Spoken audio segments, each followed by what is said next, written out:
Welcome friends. In today's lecture we are going to discuss bolted joints. In previous lectures we have discussed the riveted joint. If you go through the first part of riveted joint, then it will be very easy to understand this portion, because I have defined few terms like major diameter, pitch, then normal pitch, reverse pitch, back pitch, all these things in previous lecture, that is in riveted joint design. And it will be very easy to understand this portion. It is not necessary actually. If you are aware about all these terms, you can start directly watching this lecture. So let us talk about what is the riveted joint, bolted joint. Here in the figure, very first figure, you can see core diameter DC, then major diameter D. It is also denoted by DM. This upper point is called as crest, and the lower point is root or trough, you can say. This is the external thread, and generally you can see it on the bolts, and in nuts you will see the internal threads. Here we are going to discuss about the bolt, that is external thread. I will also define the terms related to internal thread also, but previously or in the starting we will focus on the bolt. The distance P, it is called pitch. It is the distance between two threads, actually two crests in case of bolt, adjacent crests. DM, major diameter, is also known as nominal diameter or shank diameter. This is the shank, this portion, and bolt diameter, all are same.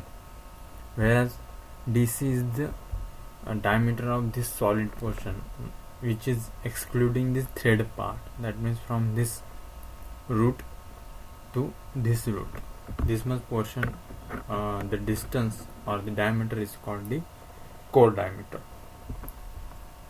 DC. Then flank angle. Flank angle is the angle between these two flanks. Here you can see theta. These two flanks, the angle which is enclosed by these two flanks is nothing but the flank angle. Now, if this flank angle is 60 degree, actually there are four types of threads mainly, which are classified as V thread, square thread, acme thread, and buttress thread. If this theta, that is flank angle, is 60 degree, then the thread shape looks like a V shape, so it is called as V thread, and it is mostly used in general purpose. Actually all these threads are used for the power transmission, just their specific application is dependent, or the specific application is dependent on the angle the flanks are making with each other. If theta is 0, then it is called a square thread. It will look like this. Here you can see angle between this flank and this flank is 0. That means there is no inclination. If you will take these two flanks close to each other, very close, you will find there is no angle inclined by these flanks, and they will exactly overlap. This screw thread or square thread, you can say it, is used for the screw jack. Here you can see it in your vehicle, four-wheelers. For lifting the vehicle, screw jack is used, and if you will observe minutely, you will find such type of square threads. Yes, it is used for, again, power transmission in both the direction, right? If flank angle theta is equal to 29 degree, then it is called as acme thread. Here you can see the shape of acme thread. This flank angle is 29 degree. Again, it is used for power transmission in lead screw of the lathe machine. If you have seen lathe machine and in your workshop, you can able to see, or whenever you will go, you can observe it carefully, you will find such type of acme threads. Then if this theta is equal to 45 degree, it is called buttress thread, and this is again used for power transmission, but only in one direction. You may have seen it in the threads of bench vise, which is used for holding the job or any small piece of metal, or it may be bench vise for carpentry. You will find such type of buttress thread in bench vise. Then lead, it is the axial advancement of nut or bolt. We are talking about bolt, so I will consider only bolt. It is the axial advancement of bolt in one complete revolution of a bolt, right? Then that means how much distance a bolt can actually cover by revolving in a complete revolution, in only one complete revolution. For single start thread, lead is equal to the pitch, whereas for multi-start thread, lead is equal to n times the p. Here there is spelling mistake, actually thread.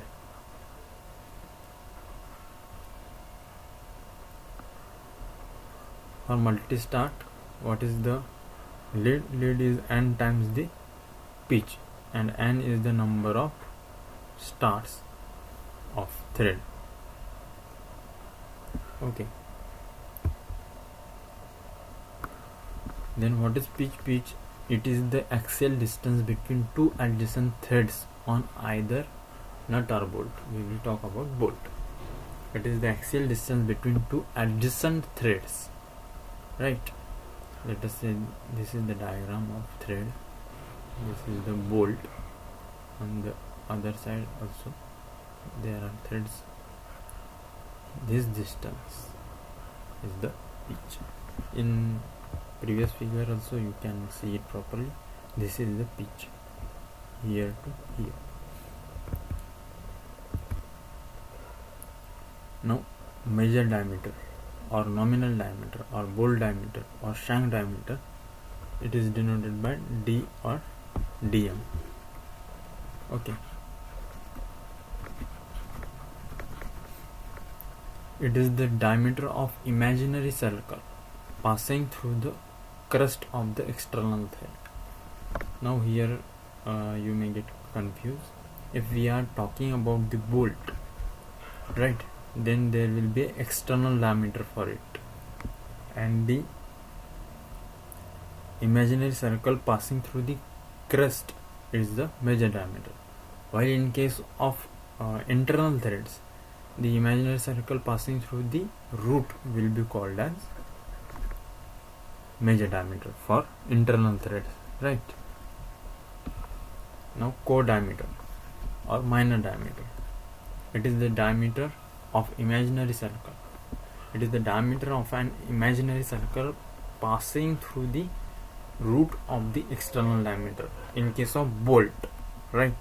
And similarly in case of nut, it is the crust diameter, circle passing through the crust in case of internal threads, right? For the nut, here I have written separately also. Here you can read it properly, and this is the diagram for nut. You can read and understand. This is the DC. You can see from root to root, this is diameter. And let us say if this is a circular nut, then there will be threads, such type of threads. Okay, this upper portion is called as root in case of nut, because the material will be on this side, right, and this will be the hollow portion, this complete. So this is the crest and this is the root. Same, I have already explained the definition for major diameter of internal thread and minor diameter or core diameter of the internal thread. Just there is difference in these two words. Okay. Bolt designation.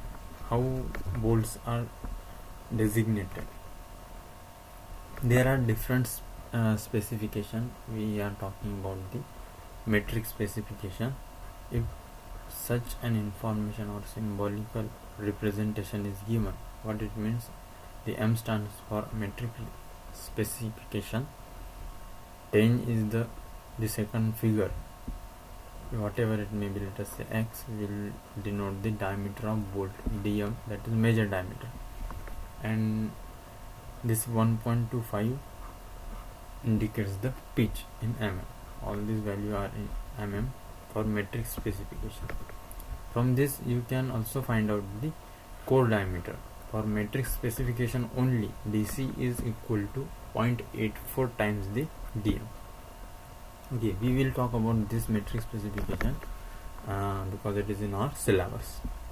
So if pitch is not given, only M10 is given, let us say, by default we will consider it is a coarse thread.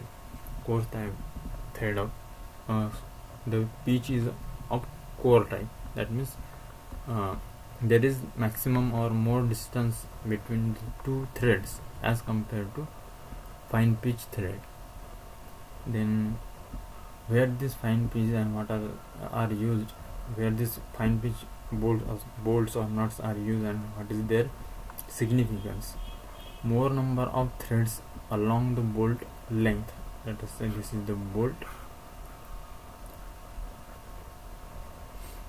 then there will be more number of threads, because there is very less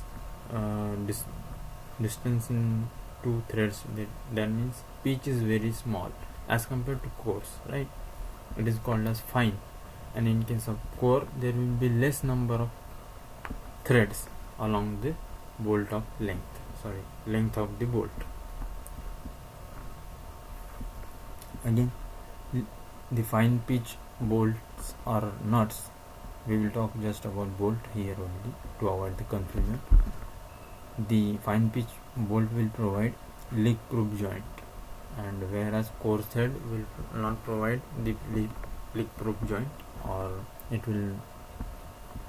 may have some leak, not necessary it will have always a leak or leakage. The fine pitch are used where more vibrations are present. You can see if there is more distance here in two threads, then the mating parts, let us say this is nut, will have more distance to what I can say,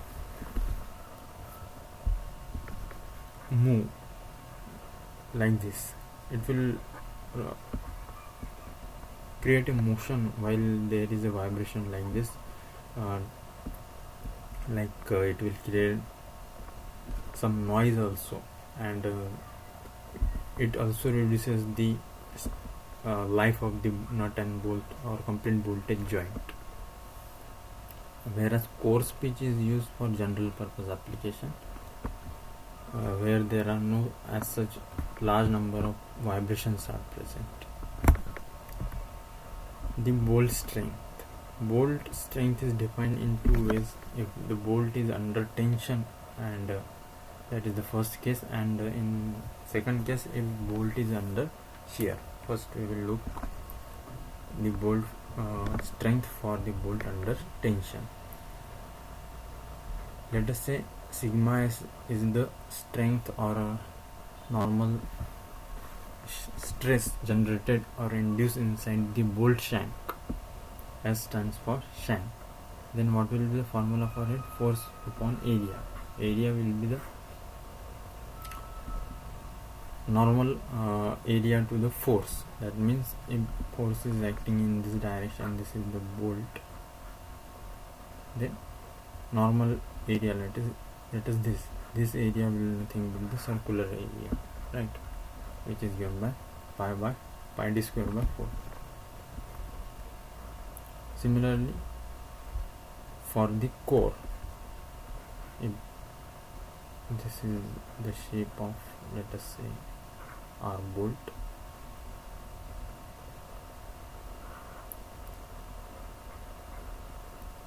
let us say this is the core diameter. Here you can see the resisting area here, any force, it may be tensile or compressive, the resisting area, this area is lesser, so the resisting area will be pi dc square by 4. And if the area is less, that means it will have lesser strength actually, right? We will discuss it in detail, don't confuse it here, don't get confused, as here there is less material present to resist the force, it will fail. And also there are irregular shape, there is irregular shape due to this threaded portion, right? And there will be a stress concentration, hence the stress at this core will be lesser. So and at the shank portion, the strength of the bolt will be higher, right? Due to there is because there is maximum amount or maximum material is present, and there are no as such irregularities like threads, so there will not be a stress concentration, and many other factors are also responsible for this difference. So to make this bolt of uniform strength, there are two methods, and why we are doing this, or why we are designing such a bolt of uniform strength, to sustain in an impact loading condition, right? It is necessary to sustain in impact loading condition. So the first method is to make the diameter of shank and core equal. That means if previous diameter of shank is like this, let us say this is the previous diameter, let us this complete, so it was larger previously, and here we have removed this area or this material to make it same, the diameter at core and diameter at shank. So finally we will get a bolt like this, having a same diameter all over the length. So we can say we have reduced the bolt diameter to equal to the core diameter, and you can see such type of bolt in tapping operation, right? And second method is to create, by creating a hole inside here, inside the shank, only up to this portion, right? So that what will happen, the area will be removed, or the material will be removed from here and here and here, that is at shank and core there will be same amount of material to resist the applied force. Now how to find the strength of this shank, because our hole is created and there is a hole of diameter dh here inside. So by using this formula you can find this stress induced in the shank, that is force upon area. Area will be dm square minus ds square whole into pi by 4, right? And the area for stress induced in the DC will be as it is, simply that is f by pi d c square by 4. Just we are taken DC diameter DC as it is in our like our previous case. So let us assume that we have drilled a hole of particular diameter dh, where we are getting these two stress values, induced stresses equal, right? So by equating these two equations we will find the diameter of dh, right? We will find the diameter of dh. Presently we don't know what will be the diameter of hole which hole or which diameter hole we should drill to get the similar strength all over the length of the bolt. So by using this formula we will get the diameter of a hole, and we know that for metric specification, right, for metric specification the DC or the core diameter is 0.84 times the major diameter. We are talking about here the bolt, right? And finally we will get some value of DH like this, 0.5425 times the DM. This will solve our problem. This was all about the strength in tension, the strength of the bolt in tension. Now we will discuss the strength of bolt in shear. Yeah, here not always there will not be a condition that the bolt will always be in axial loading condition. Will it happen? Sometimes bolt will be under such type of condition here, where the forces will not be in the direction or the normal to the cross section of the shank, but it will be parallel to the shank cross section like this here. That means we can say it is somewhat transverse type of loading, not axial loading.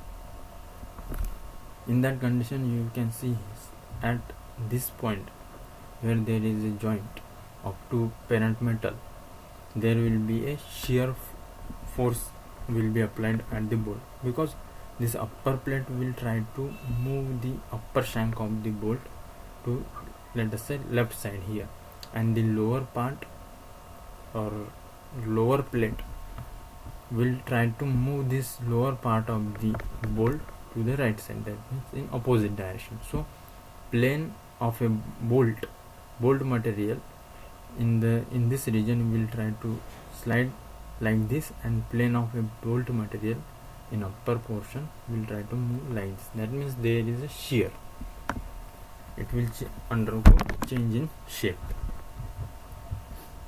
So again, how we will find the stress induced in this bolt under shear loading condition? The area will be the cross section again, and the threaded portion will not be taking care of such type of shear loading, because generally the what can I say, unthreaded portion come along this such type of portion, and the threaded portion get inside the complete parent material like this. Here you can see. So our cross sectional area will be of shank area, and induced stress, shear stress in the bolt will be force upon cross sectional area at shank, that is pi d m square by 4. Now we will equate this induced shear stress with the yielding shear stress of the bolt material to avoid the failure. This is the, let us say, maximum allowable shear stress in the bolt. From where we will get it in from the universal testing machine under uniaxial loading condition. Finally we have got both the values. Now we will start our design for bolted joints under eccentric loading condition. Let's say the force is not applied at the center or at the bolt, neither in the transverse direction or axial direction at the center of the bolt, but instead it is acting like this. Here you can see this F force is eccentrically loaded. This complete system of bolt is eccentrically loaded, and it is at somewhat distance, let us say x. Alright, then if I would like to transfer this F force at this center of CG of the bolt system, then let us say I am writing it here, and actually I am replacing it or moving this force edge. Will it solve our purpose completely? No, because there will be some twisting couple acting on this bolt system due to this original force F. So we have to again consider a twisting couple here. Let us say Fe, due to this eccentric loading condition. Here you can easily understand we have transferred our original force to the center of CG of the bolt system, and along with we have got the twisting couple Fe. Now we will find the critically loaded bolt. Before that we will find the forces which are generated or induced due to this twisting couple and the primary force F. Effect of this force F, primary force, it will induce a primary shear force of magnitude F by N, where N is the number of bolts. Right, now we are talking about shear force. The very first was also in the direction of not in direction of axis of the bolt or axial direction, but it was transverse force. Here you can see if it is the bolt, then the force is acting in transverse direction, so it will create a shear, or it will induce a shear deformation. So it will also responsible to generate a shear force or shear stress also. So first of all we will find the shear force, exact shear force acting on the each bolt. So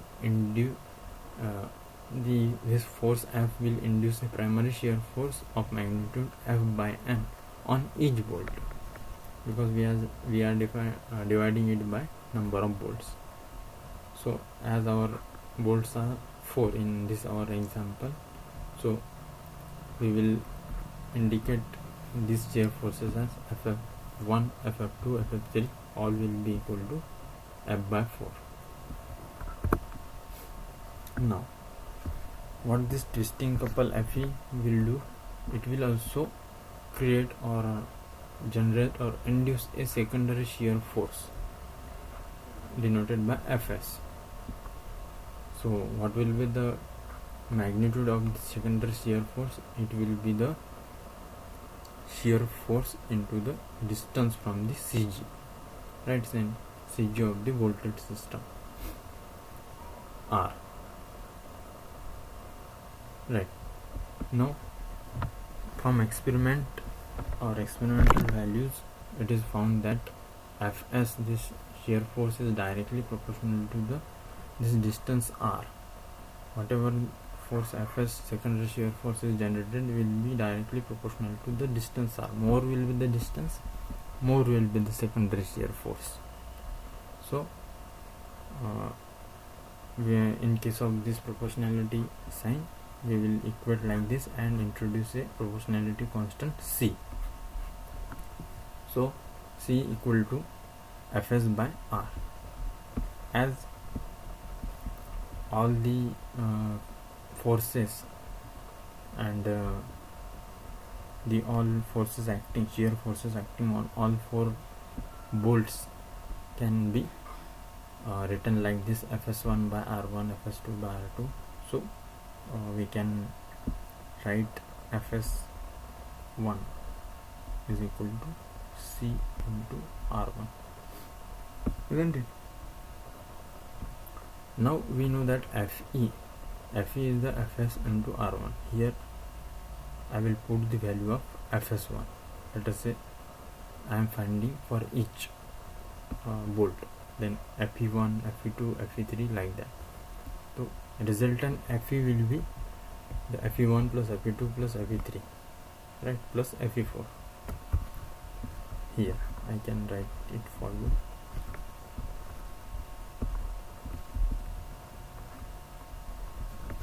This is a technical glitch, just a minute. This dialer is not responding.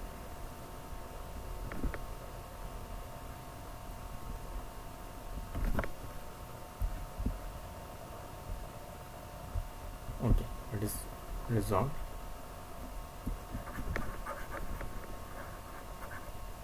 I was talking about the FE, right? FE1 plus FE2 plus FE3, so on up to FEN, right? Here n is 4. Now we will put the value of FE1. Let us say these are the suffix 111. FS1 into R1, FS2 into R2. Now again we have the value of FS1 equal to C into R1. I can write it like this also, right? So in case of FS1 I will put C into R1. Here itself I am writing here C into R1,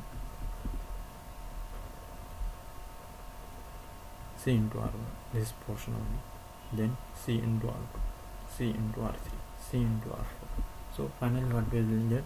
You will get square term of this R values, and you can take this C common, right?